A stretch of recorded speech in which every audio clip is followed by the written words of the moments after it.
weer kijk naar het knipbuisje van Franske. Ja. Riemen en dichten, dat is voor veel moeilijk. Met sommigen die schudden dat zo uit de mouw.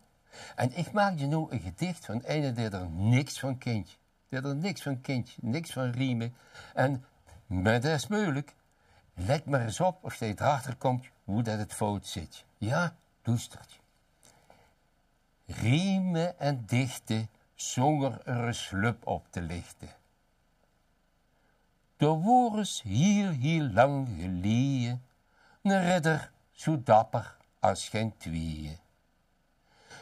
Daar woonde in de buurt van Beul in een heel groot kasteel.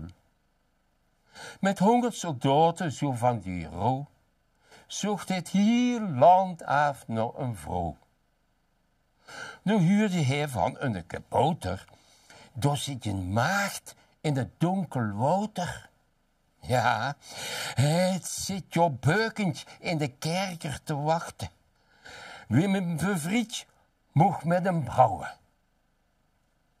Hij vertelde zijn soldaten dat volgens berichten in een kerker zijn gezoogde vrouw zou zichten. Hij sprak heel plechtig en verheugd. Ze is nog single en ook nog meugd. Met vuur de kerker zoten een draak. Daarvan raak je heel niet van straak. Hij won van hem. En het meisje wordt ontroerd.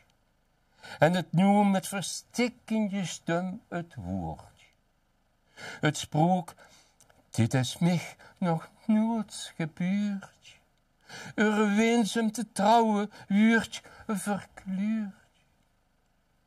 Eén vuurwaarde is nog, maak je gedicht op ons samen.